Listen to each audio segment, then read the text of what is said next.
자, 윤석열 대통령 탄핵 소추안 하루 앞으로 다가왔습니다. 급박하게 돌아가는 정치 상황 이야기 나눠보겠습니다. 오늘은 특별히 박주민 의원 모시고 함께 이야기 나눠보겠습니다. 안녕하십니까, 의원님. 예, 안녕하십니까. 네, 바쁘실 텐데 이렇게 직접 스튜디오에 나오셔서 너무 감사드립니다. 네. 일단 어제 대국민 담화 얘기부터 좀 해봐야 될 것 같습니다.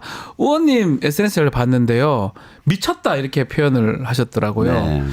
어떻게 느끼고 어떻게 보셨습니까? 그러니까 사실 그 담화문에서 본인이 이제 네. 그 위헌적인 그리고 위법적인 비상계엄을 할 수밖에 없는 이유를 쭉 열거했는데 대부분 보수 유튜버들이나 네. 말하는 망상에 가까운 이야기들이 많았고 그리고 또 본인이 며칠 전에 담화를 통해서 밝혔던 약속도 깡그리 무시하잖아요. 그거 신기합니다, 그것도. 네. 예. 그래서 미쳤다고 할 수밖에 없다라고 했고 네. 저는 국민의힘 의원들이 그 약속 다른 건 모르겠고요. 네. 본인이 이제 당에게 뭐 일임하겠다 뭐 이렇게 했던 약속을 우리 당에 일임하겠다 예, 일임하겠다 그런 약속을 했다가 다 지금 무시하고 있는데 네. 거기에 대해서 아무런 느낌을 안 가지고 있는 것 같아요. 그러니까 하여튼 그런 느낌이 들어서 그냥 그렇게 표현을 했습니다. 미쳤다고 할 수밖에 미쳤다. 일임하겠다라고 얘기했는데 정말 며칠 상간에 완전 180도 네. 달라진 담화였는데 정말 처음부터 끝까지 사실 놀라웠지만 가장 좀 충격적인 부분이 어떤 부분이 있었을까요? 본인이 이제 그날 했었던 계엄이 그냥 소위 말하는 경고성 계엄이었다는 예. 얘기식으로 하는 거잖아요. 그리고 네. 국회에 병력을 투입했지만 뭐 아무런 위험 요소가 될 게 없는 그런 사전에 어떤 아주 치밀하게 계획된 전혀 위험하지 않은 계엄이라는 식으로 얘기하는 대목에서 예. 제가 그때 솔직히 말씀드리면 국민의힘 의원 두 분과 같은 공간에서 그걸 보고 있었어요. 같이 있었다는 예. 거죠, 그때. 그래서 제가 예.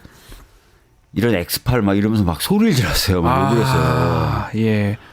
아니 저는 사실 최근에 국민의힘 의원들 참 보기가 힘들거든요. 예. 왜냐하면 그 계엄 당시에도 계엄을 해제하는데 같이 찬성한 게 아니라 사실 당사에 있었거나 아니면 그렇죠. 원내대표실에 있었던 거 아니에요. 네. 솔직히 말씀드리면 제가 며칠 전에 여기 뉴스토마토에서 나와서도 얘기했는데 비유를 하자면 저희 민주당 의원들이나 다른 야당 의원들은 계엄군 총구 앞에 있었던 거고 그분들은 사실상 비유를 하자면 계엄군 뒤에 있었던 분이잖아요. 뒤에 있었던 거. 예. 그렇잖아요. 그렇게 보이잖아요. 그렇게 뭐. 보이잖아요. 그래서 예. 굉장히 그분들 보는 게 힘든데 막 그 내용도 대통령도 나와서 막 얘기를 막 하는 걸 막 들으니까 그 의원들에 대한 화도 나고 네. 대통령에 대한 화도 나고 그래서 막 소리 지르고 욕하고 했었어요. 예. 당시에 그 두 분의 의원은 어떻게 좀 반응을 하던가요? 당하면서 이제 곧 자리를 당황했겠죠. 떴는데요. 그분들도. 걱정이 이제 네. 국민의힘 의원들 중에 혹시나 예. 그러지 않길 바라지만 다수가 그 어제 얘기했던 윤석열 대통령의 담화의 내용을 믿고 있거나 같은 생각을 가지고 있으면 어쩌나라는 걱정이 들어요. 그거를 믿고 있거나. 예. 자, 어제 담화가 한동훈 대표도 아마 몰랐던 것 같고요. 권성동 어제 원내대표가 되긴 했는데 보도에 따르면 본인도 깜짝 놀랐더라고요. 보면서. 예. 화제가 됐던데 이거 보면서 이거 뭐야 이게 이러면서 깜짝 놀랐던 것 같아요. 자, 어제 담화의 의도는 뭐였을까요? 왜 했을까요? 갑자기? 뭐 제가 봤을 땐 두 가지 의미가 있을 것 같아요. 네. 며칠 전에 담화를 통해서 본인이 이제 이선으로 후퇴하고 모든 걸 일임하겠다라고 얘기했던 것을 뒤집어 엎으려고 한 것 같고요. 네. 두 번째는 그러니까 뒤집어 엎어서 이제 뭔가 좀 다른 쪽으로 가려고 하는 것 같고 두 번째는 아무래도 본인의 지지자들 네. 그리고 그날 특히 그 원내대표 선거가 있었잖아요, 국민의힘. 그래서 원내대표 선거를 앞두고 본인을 지지하거나 본인과 생각이 같은 국민의힘 의원들에게 뭔가 방향을 지시해 주려고 하는 네. 그런 의도가 있었던 것 같아요. 두 가지 의도가 지금 보이는 상황인데 내용 자체도 좀 확인이 좀 돼야 될 부분들을 확인을 안 했는 것 같아요. 뭐 시간이라든지 경고라든지 그리고 단순히 그냥 경고 주기 위해서 했다고 하는데 사실 드러나는 증거들은 너무 많지 않습니까? 예를 들어서 뭐 사령관이나 그 중간 지휘관들이 다 인정을 하고 있어요. 전화 받았다. 맞아요.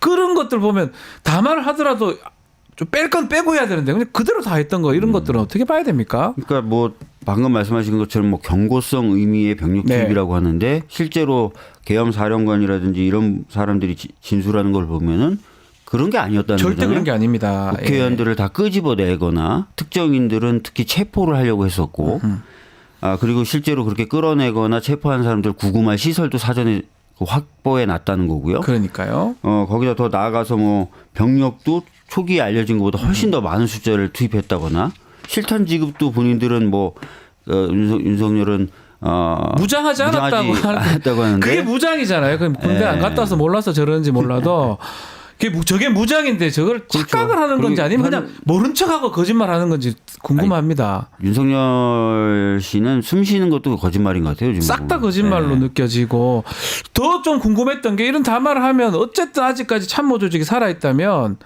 얘기를 해야 되는 거 아닙니까? 이게 요 부분은 걸렸습니다. 이건 빼고요. 요 부분은 걸렸습니다. 실탄 다 가지고 갔어요. 삽탄만 안 했을 뿐입니다. 이렇게 해야 되는데 그런 모든 것들이 무너진 것 같다는 생각도 들고요. 아니 뭐 사실 그런 게 무너져 있었기 때문에 이런 계엄이 발동됐겠죠. 그렇겠죠. 그리고 국무위원들 하는 얘기 보십시오. 국무위원들 네. 그냥 반대 의견을 표명했다지 적극적으로 말리거나 그런 것도 없었던 거예요. 사실은. 네. 뭐 그냥 좀 우려가 됩니다. 다 이 정도였던 거죠. 반대 의견. 제가 궁금한 게 네. 이게 계엄이나 이런 게 헌법상 국무회의 심의가 필수적인 거고요. 그 심의에 간다는 거는 뭐 그게 의결할 건 아니겠지만 거기서 내가 부설하지 않거나 이렇게 한다면 국무위원 전원이 반대하면 안 되는 거잖아요. 그러니까 심의를 이제 하는 거 저 의결을 안 하는 거고. 근데 네. 제가 이제 뭐 우리 보건복지부 장관의 말을 들어봐도 세게 반대하는 사람이 이 정도였다는 거예요. 아유 경제적으로 이렇게 어려운데 우려가 깊습니다. 그게 저는 궁금했어요. 조경 장관 얘기인 거잖아요. 그리고 장관들이 거의 이런 식이었다는 거 반대한다는 장관들도. 이러면 국정 운영을 할 때도 이랬다는 거 아닙니까? 그러니까요. 이런 말도 안 되는 행동을 하고 있는데 이거를 말을 못 한다는 게 사실 그냥 경제가 어려운데 이러면 좀 우려가 깊습니다. 이러면 누가 그 말 듣고 그냥 멈춰요. 이해가 참 안 됩니다. 그래놓고 자기네들 할 일 다 했다는 거예요. 저는 그러니까, 그래서 이해가 안 됩니다. 평상시 뭐 얘기 들어보면 대통령이 자기 말에 반대하면 경로를 한다는 거죠. 화를 내고 그러니까 그런 것 때문에 기가 다들 죽어 있었던 것 같고 그다음에 대통령실은 예전부터 나왔잖아요. 뭐 소위 말하는 김건희 라인이다 뭐다 해서 아주 거의 어떤 분은 이런 표현도 쓰던데 간신 몰입해라는 표현도 네. 쓰던데 이 간신 몰입해 같은 사람들만 대통령실에 남아 있었다는 거예요. 그러니까 통제가 안 되는 것뿐만 아니라 제가 봤을 때는 다 유튜버 보면서 공부하는 사람들 아니었을까요? 참 답답합니다. 국무위원으로서 헌법상 기관인데 본인들이 그런 역할을 못 한다는 것도 이해가 안 되고요. 이 부분도 저는 최근에 다른 내용이긴 한데 좀 충격적이었습니다. 출근할 때 이게 이른바 뻥카라 그러더라고요. 네. 출근을 위장하는 차들을 막 보냈다. 이런 보도가 지금 나왔던데 그리고 제대로 출근한 적이 한 달에 한두 번 있을까 말까 한다. 이 정도 이거 어떻게 봐요? 이게 이렇게 출근도 안 하는 사람이 이게 정상입니까 이게? 그러니까 과거에 이제 박근혜 탄핵 당시에도 뭐 성실하게 근무하지 않았다 이런 게 굉장히 많은 이야기가 됐었잖아요. 예. 근데 그 정도 수준을 넘는 거죠, 사실은. 이거는 출근을 저는 납득이 안 가게 일반 직장인들 출근 제대로 안 하는 사람이 있습니까? 저는 그러니까요. 눈이 오나 비가 오나 다 출근하잖아요. 시간을 어기지도 않고 않을 뿐더러 밥 먹듯이 어기고 더 충격적인 건 빈 차를 자꾸 보내고 이거는 저는 국정을 운영할 생각도 없고 경로하고 있고 밑에 사람도 아무 말도 못 하고 이게 나라가 이게 뭡니까 이게? 과거에 이제 이태원 참사 당시에 이제 용산 경찰서에 계시던 분들이 저희한테 찾아서 제보한 게 있는데 준비 없이 용산 쪽으로 대통령 관저나 이런 것들이 옮겨오면서 굉장히 노동 강도가 강해졌었다는 거예요. 그리고 업무 분장도 막 혼란을 일으키고 그래서 이태원 참사 당시에 충분한 대비를 못했다 이런 취지의 얘기를 하셨고 그런 것들이 이제 이후에 언론 보도를 통해서 많이 보도가 됐었는데. 실질적으로 말씀하신 것처럼 이 빈 차로 출퇴근하고 이거 경호하고 하느라고 경찰들이 진짜 힘들었었다는 거잖아요. 몇 번을 왔다 갔다 하는 거니까 그러니까요. 쓸데없이요. 네. 진짜 힘들었었다는 거잖아요. 정말 최악이 아닌가. 교통이 막혀가지고 그때 다니지 못했던 일반 시민들의 불편하면 또 어떻게 할 겁니까? 네. 이제는 뭐 앞으로 그런 것들도 밝혀내야 되겠지만 이태원 참사라든지 다 연관성이 저는 있었지 않을까. 워낙 거짓말만 일삼고 자기 마음대로 하고 이러니까 그런 부분도 나중에 좀 밝혀져야 될 그 부분이 아닌가 밝혀져야 그런 될 생각도 부분이 굉장히 듭니다. 많습니다. 예. 너무나 많은 것 같습니다. 다시 담화 내용 좀 해보면 국회 기능을 본인이 마비시키려 했으면 주말에 했으면 방송 안 되게 단전했을 거다. 이거 안 했지 않느냐? 경고다. 이런 얘기를 해요. 이게 무슨 어떻게 봐야 됩니까? 아니 실제로 예. 근데 출동했었던 군인들이 단전을 하려고 했었다는 거잖아요. 예컨대 지금 저기 지시를 받았다는 거 그게 아니에요. 있더라고요. 여기 앞에 그 뭐라죠? 그 불 켜는 그런 네. 어떤 보안경 같은 거, 야간 투시형을 가지고 있었고 가지고 있더라고요. 단전이나 이런 것들도 하라고 지시를 받았는데 이행하지 않았다는 거죠. 이행을 안 한 본인들이. 거죠. 예.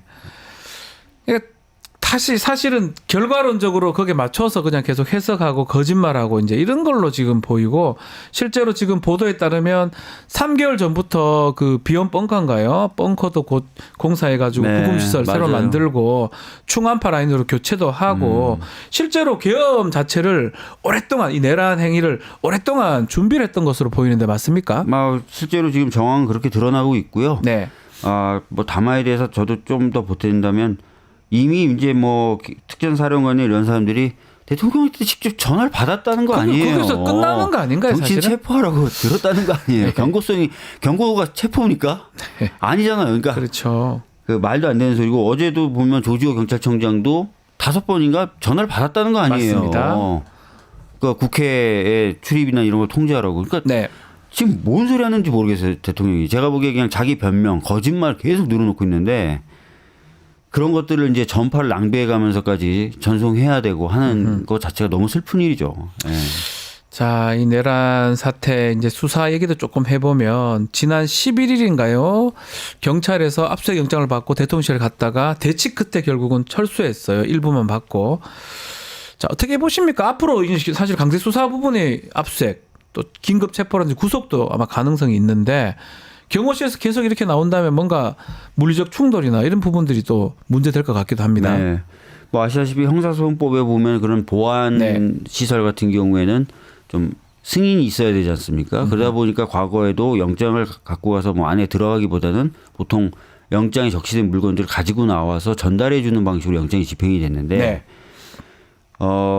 이 지금 경호처는 그런 협조조차도 지금 안 하고 있는 거지 않습니까? 다행이라고 할 수 있는 거는 저희들이 이제 어제 통과시켰던 물론 거부될지 안 될지 모르겠지만 그 개별 특검법들에는 네. 그런 형사소송법의 규정을 돌파할 수 있는 내용들이 담겨 있어요. 특검법에 예. 개정 그 바꿔놨군요. 형사소송법 211조를 돌파할 수 있는 법안을 넣어놨어요. 그래서 뭐 그런 것들이 통과돼서 효과를 발휘한다면 할 수 있는데 그 전에 사실은 지금 이런 정당한 압수수색이라든지 이런 영장 집행은 될 수 있어야죠. 네. 경호처가 판단 잘해야 됩니다 지금. 경호처는 영장이 왔으면 정당한 공무집행이고 막 이전에 예면 예를 들어서 대통령실이 보안시설이고 또 대통령이 뭐 참고인이나 그저 자료가 있기 때문에 가능하다면 지금은 중범죄를 저지른 혐의를 받고 있는 사람이잖아요. 네. 그럼 경호실이 좀 다르게 판단해야 되는 거 아닌가요? 그러니까 뭐 저도 말씀드렸지만 과거에도 안에 들어오지 못하게 한다 하더라도 필요하다고 적시되어 있는 그 물건들은 다 챙겨서 전달해줬어요. 네, 이미 제출했었는데. 이미 제출 형식으로 다 줬는데 그런 걸 전혀 안 한다는 거죠. 네. 그러니까 이거는 상당히 문제가 많고 말씀하신 대로 과거 사례보다 지금 사례가 훨씬 더 중요해요. 내란죄예요, 내란죄. 네. 그러니까 경호처가 지금 같은 판단해서는 안 되고요. 협조해야죠, 사실은.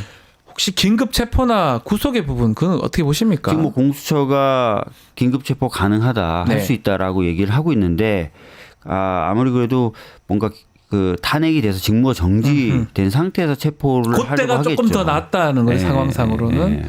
그래서 또 걱정되는 게 또 지금 아주 뭐 정신이 좀 저런 것 같아서 또 몇 시간이 또 걱정됩니다. 금요일, 내일 토요일 이제 5시에 표결이기 때문에 그때까지 또 어떤 일이 일어날지 걱정되는데. 걱정돼서 이제 빨리 체포하라고 저희들도 어제 촉구도 하고 그랬는데. 박 전 의원이 또 1분 1초도 아깝다 이렇게 말씀하시더라고요. 근데 이제 아마 수사기관 입장에서는 아마도 수사기관 입장에서는 그래도 직무 정지가 돼야 이제 체포를 좀 하는 식으로 그렇게 아마 고민하고 있을 것 같아요.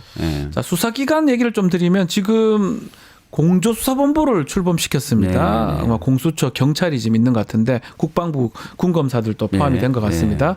검찰은 빠져 있습니다. 빠뜨린 겁니까? 검찰을 나머지 3개 기관이 의도적으로 배제했다고 봐야 되겠죠. 아, 배제한 것이다. 네. 예. 그러니까 검찰이 지금 너무 주도하려고 하고 하는 네. 것 자체가 안 맞는다고 보는 겁니다. 특히 잘 아시겠지만 내란죄에 대한 직접 수사권이 검찰에 없잖아요. 네. 그래서 나중에 공소기각 결정이 나올 수도 있습니다. 지금 검찰이 저렇게 주도하면 네. 오히려 그런 걸 노리고 있는 것 같다라는 평가도 나오고 있고 아하. 그러다 보니까 이제 경찰과 공수처, 군검찰이 따로 좀 모여서 뭔가 공조 수사를 하고 있는 것 같고요. 네. 예. 그러나 하여튼 지금 그 3개 단위가 모여서 수사하는 방식도 완벽하진 않아요. 공수처에 또 직접 수사 범위가 있기 때문에 공수처를 통해서 받은 영장이 적법하냐. 검찰에서 제기됐던 그 문제가 동일하게 제기될 가능성도 있어서 빨리 특검이 좀 가동이 돼야 됩니다. 특검이 된다면 사실 아무 문제가 없는 거잖아요. 예, 그렇습니다. 이 검찰이 이렇게 또 하는 게 지금까지는 보면 뭐 적극적으로 해서 시너지도 날 수 있다 이런 얘기도 있는데 그 부분 어떻게 보십니까? 계속 방해한다고 이렇게 인식을 하시는 겁니까?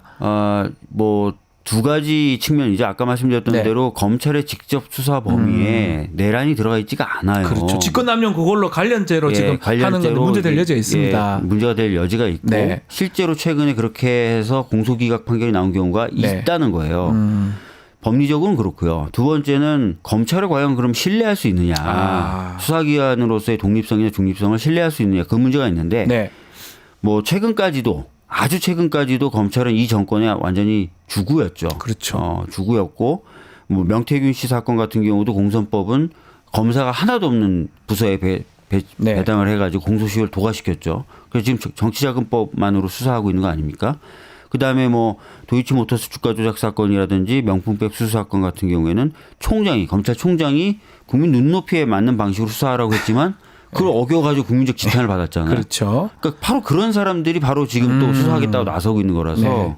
신뢰가 안 간다. 신뢰할 수 없다. 예, 예. 그런 2가지 측면에서 문제 제기를 하고 있는 거죠. 그 계엄 지금 국조특위 구성을 여야의 그 의원식 의장이 요청을 했던데요. 네. 국조특위는 어떻게 보십니까? 의원님? 국조특위는 뭐 갈 것 같아요. 하셔야 왜냐하면 뭐 된다. 야당이 반대한다 하더라도 네. 이건 뭐 의장이 이미 의지를 밝혔기 때문에 국정조사는 가능한데 네. 이제 다만 이제 걱정은 이제 윤석열 대통령이 나오느냐 안 나오느냐 등등이 핵심 문제 아니겠어요? 나올까요? 근데 뭐 예. 본인 뭐 형사상 네. 지금 뭐 수사받고 있다라고 하는 등등의 이유로 안 나오려고 할 가능성이 크겠죠. 네. 예. 하긴 해야 되는데 이제 본인이 안 나올 것 같다 이런 말씀하셨는데 상설특검 요구안도 통과가 됐습니다. 네. 또 내란 특검법, 김건희 특검법 다 지금 통과가 된 상황입니다. 민주당이 좀 빠르게 지금 하는 것 같습니다. 야당이. 네. 내란 특검법이 5표가 이탈됐고 김건희 특검법도 4표 이탈됐습니다. 어떻게 봐야 됩니까? 사실 뭐 4표 5표 이탈은 전에도 있어 왔어요. 네. 김건희 특검법은 지난번 그렇죠. 재표결할 때도 4표 정도 4표가 소극적으로, 이탈됐기 때문에 실질적으로 뭐 그 당시보다 크게 더 흔들리고 있다. 표만으로 보면 그렇지는 않은 것 같은데요. 네. 다만 이제 탄핵 관련된 토요일 그 표결에 있어서 벌써 7명이 공개 찬성 의지를 밝혀서 한 표 남았습니다. 네. 그래서 자유투표 방식만 성립이 된다면 추가 이탈표가 더 나올 수도 있고 해서 전보다는 훨씬 더 탄핵에 대한 네. 통과 가능성이 높아졌다 이렇게 보고 있어요. 지금 뭐 탄핵 소추안 이제 표결 얘기를 조금 하셨긴 했는데 지금 찬성한 국민의힘 의원들이 이제 한 7명에서 한 199 정도로 이렇게 확보가 된 것 같습니다. 이제 남은 게 한 표다. 보도에 따르면 한석이다 이렇게 얘기를 하는데 어떻게 예상하십니까? 뭐 특히 권성도 원내대표는 뭐 3분의 2가 필요하다. 당론 바꾸려면 또 다시 못 가게 하는 뭐 그런 그렇게 하려고 할 표결에 수도 참석하지 못하게 하는 그렇게 방법. 하려고 할 수도 그 있는데 어떻게 보십니까? 그렇게 하려고 할 수도 있는데 아마 초재선 의원들 중심으로 네. 그거는 안 된다. 그냥 투표를 하게 하고 당론으로 부결시켜라 정도만 하는 게 어떠냐는 의견들이 많이 분출되고 있어서 네. 뭐 막으려고 해도 상당수 의원들은 와서 자진해서 투표를 하지 않을까 싶어요. 네. 지금 뭐 좀 보도에 따르면 그런 얘기 많잖아요. 좀 민주당 의원들이 국민의 의원들 뭐 개개인 좀 만나서 설득도 좀 하고 그렇게 해야 된다. 또 하는 거 맞지 않냐 이런 얘기도 하는데 의원님은 혹시 계속 하고 있죠. 계속 하고 있고 지난번 1차 탄핵 때도 제가 전화를 상당히 많이 돌렸었고 네. 본회의장에 들어오지 않고 나갔을 때도 전화 많이 했었고 네. 표결 전에도 전화 많이 했었고 일부 분들은 또 뭐 몇 명 안 되지만 그 중에 한 분 정도는 또 제가 전화한 분도 있고 그래요. 그러니까 지금도 계속 전화하고 있고요. 아하. 만나려고 시도하고 있고. 근데 좀 어려워졌어요. 접촉이.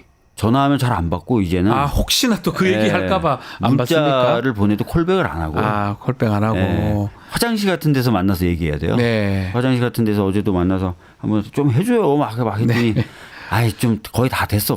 이렇게 얘기만 하더라고요. 예. 그래도 뭐 이렇게 보면 야당이 특히 민주당이 주도를 하고 있지만 예전에 비해서는 아주 빨리 국민들의 열망을 담아서 잘 하는 것 같다는 평가들이 있는 것 같습니다. 그 부분은 혹시 좀 얘기 듣고 있습니까? 뭐 다른 건 잘 몰라도 그날 비상계엄이 내려진 날. 그날은 뭐 감동이었습니다. 신속히 모여서 계엄을 해제시킨 것에 대해서. 그거 이제 눈물이 나요, 사실은. 다 국민들이 다 받겠지만. 감사하다는 얘기를 하고. 심지어 국회가 뭐 하는 것인지 몰랐는데 역할이 진짜? 있더라. 역할이 있다. 그리고 어떤 우리 동료 의원들은 부부싸움을 덜 하게 했다. 그날 이후로. 야, 너도 뭐 필요한 구석이 있네. 이러면서 그런 얘기를 듣고 있습니다. 약간 이 정치적 효용성을 정말 몸소 느꼈던 거잖아요. 우리 국회의원들이 정말 어떻게 보면 막 많이 욕 얻어먹는 직업 중에 하나인데 그날 보면서 감동 빌었던 기억이 나요. 많은 사람들이 제발 가셔야 된다. 담 넘어가시라. 그러니까 그런 것들이 아마 응원하는 분들도 꽤 많은 것 같습니다. 네, 그래서 뭐 그날 이후로 저도 뭐 응원한다, 고생했다 이런 얘기 많이 듣고 있고요. 네. 그렇습니다. 어떻게 지금 그 표결은 어떻게 예상하십니까? 아까 말씀드린 대로 지금 뭐 공개적으로 찬성 표결을 하겠다는 의원들이 7명이라서 한 두세 표, 안정적으로 얘기하면 한 두세 표 정도 더 확보하면 되는 거 아니겠습니까? 많은 분들이 좀 더 있을 거다. 이렇게 얘기를 하시더라고요. 그래서 저도 좀 내심 기대는 하고 있습니다.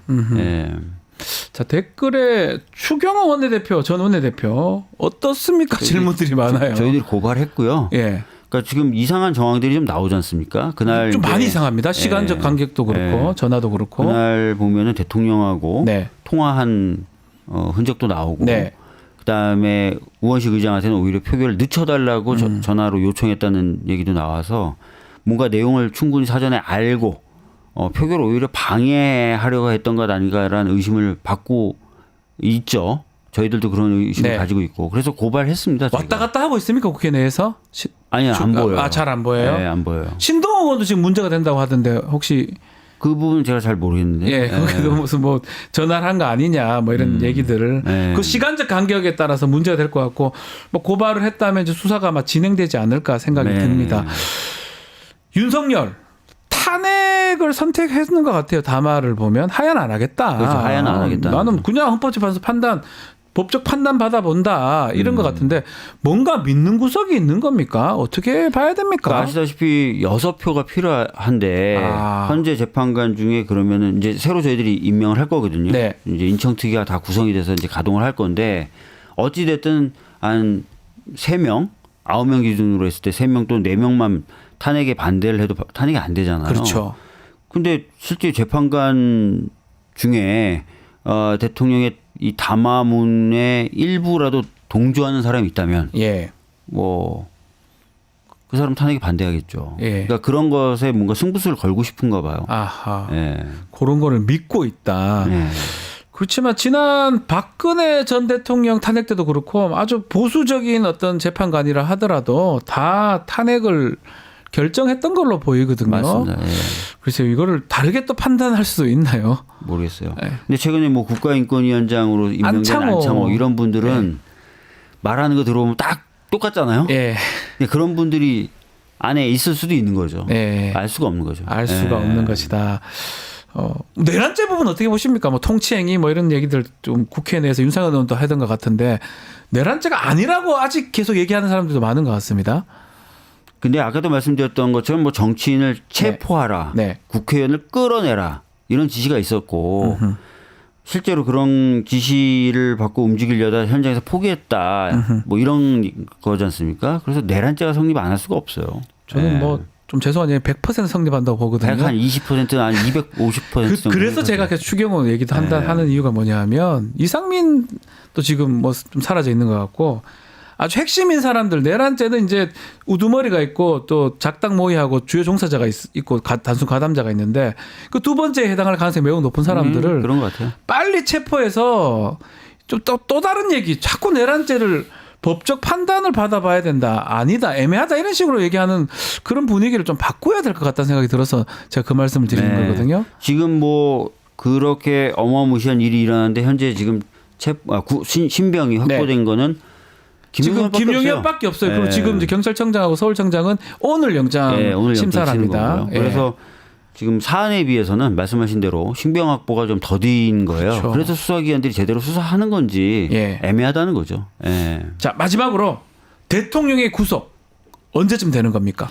그러니까 아까도 말씀드렸던 것처럼 뭐 속히 신병이 확보되는 것이 어떤 나라가 안정화되는데 매우 필요한데 아마 수사기관들은 그래도 탄핵에 의한 직무정지가 돼야 되지 않을까라고 고민하고 있을 것 같아서 실질적인 수사기관에 의한 신병 확보는 토요일 이후가 되지 않을까. 그때는 직무정지가 되면 그때는 좀 경호실 물리적 충돌 없이 직무 정지돼 있고요. 그다음에 이제 국회에 의해서 탄핵 결정되는 헌법적 의미가 있으니까 경호처들은 물리적인 충돌을 안 할 것 같고요. 수사기관들은 아마 경쟁적으로 그때는 신병을 확보하려고 잡아오려고 할 것이다. 그리고 어제 담화의 목적 중에 하나 말씀하셨는데 지지층 결집시키고 이런 의도가 있었을 것이다.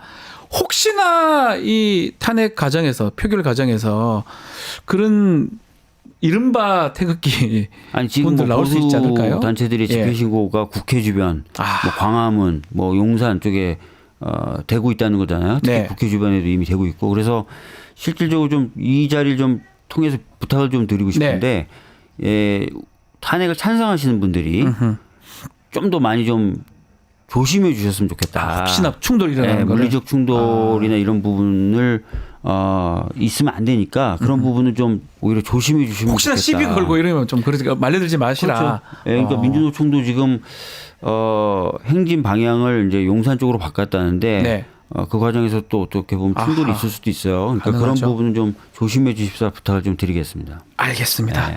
자, 오늘 말씀은 여기까지 듣겠습니다. 박주민 의원과 함께했습니다. 오늘 말씀 감사합니다. 예, 감사합니다. 유튜브 구독하고 실시간 채팅과 댓글을 남기시면 매일매일 7,000TTCO를 드립니다. 참여 방법은 통통물 어플을 다운로드하고 회원가입과 로그인을 해주세요. 마이페이지에서 나의 회원 고유 번호를 복사해주세요. 유튜브 구독 후 실시간 채팅이나 댓글창에 고유 번호를 한 번만 입력하면 준비 끝! 지금 유튜브 채팅과 댓글 쓰기 참여하고 7,000TTCO 받아가세요.